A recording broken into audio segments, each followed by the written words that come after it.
Assalamu alaikum, I'm Aisha and you're watching Samaa News. Here are today's headlines.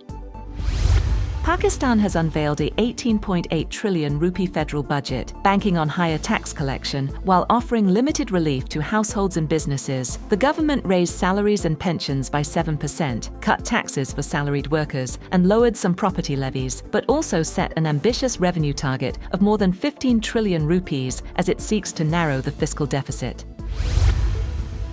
President Donald Trump has accused Iran of misrepresenting the terms of a reported agreement between Washington and Tehran, saying Iranian statements bear no relation to the truth. In a social media post, Trump said a deal had already been reached and insisted its terms were agreed in writing. The comments come as Iranian officials outline a framework that appears to grant Tehran major concessions, raising fresh questions about the shape of any final agreement.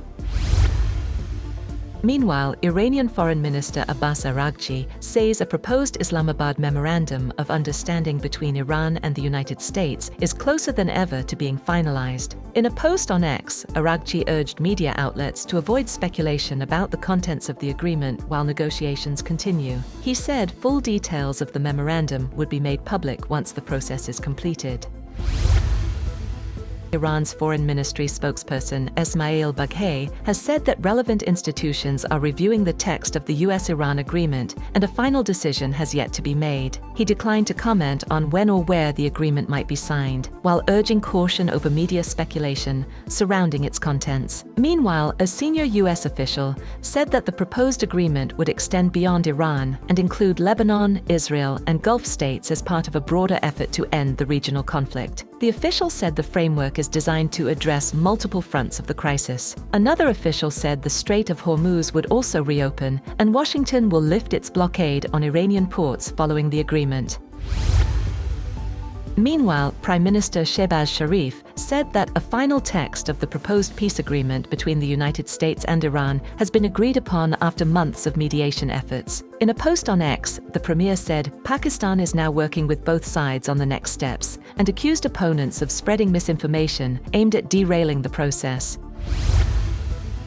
A US-Iran peace memorandum aimed at easing Gulf tensions could be signed as early as Sunday in Geneva, according to a Western source cited by Reuters. The draft is reportedly in its final stages, with some wording still being finalized. Iran is said to be pushing for broader terms that also address the situation in Lebanon, where Hezbollah-linked fighting continues. If agreed, the document would be signed by US Vice President J.D. Vance and Iranian Parliament Speaker Mohammad Bakr Kalibaf. US President Donald Trump has said planned strikes on Iran were called off, suggesting a settlement has effectively been reached.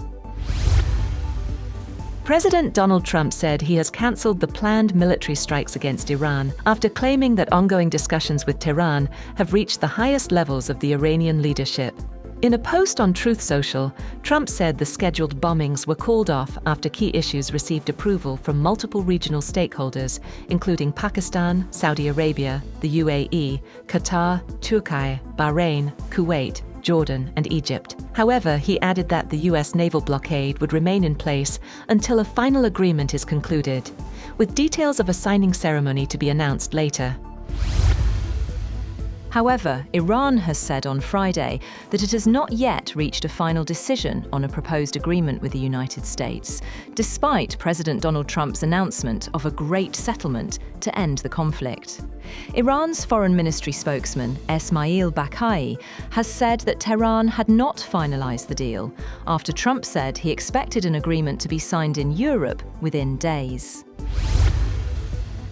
Allies of US President Donald Trump are reportedly exploring alternative legal routes to provide financial compensation to some supporters, including individuals involved in the January 6, 2021 Capitol riot. With the Justice Department stepping back from a proposed weaponization fund, attention has shifted to the Federal Tort Claims Act, a 1946 law allowing lawsuits against the US government. Legal experts say such cases could potentially be settled out of court, creating a possible pathway for payouts if pursued.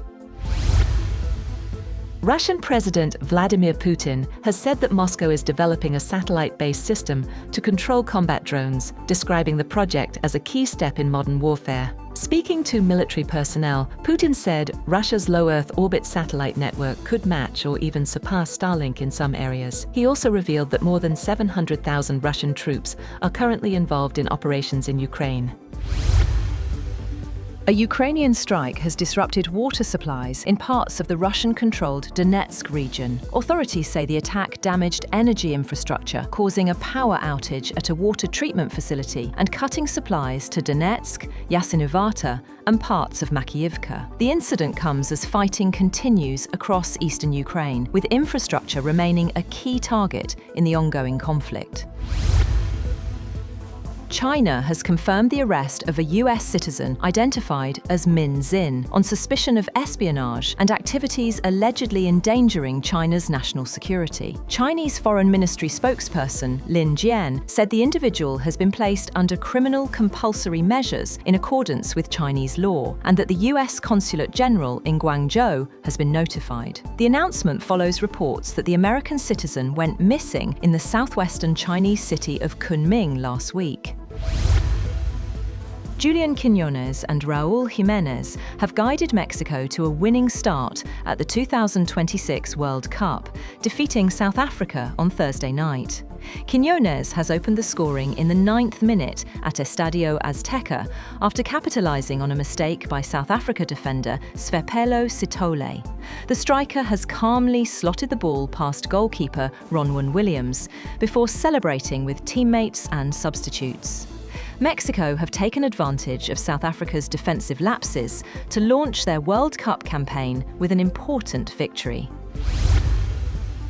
Elon Musk has reportedly become the world's first trillionaire after a surge in wealth linked to SpaceX's public listing. Already a dominant figure in tech and business through companies like Tesla and SpaceX, Musk's fortune has cemented his role in global innovation. The milestone comes amid ongoing debate over wealth inequality and extreme concentrations of wealth.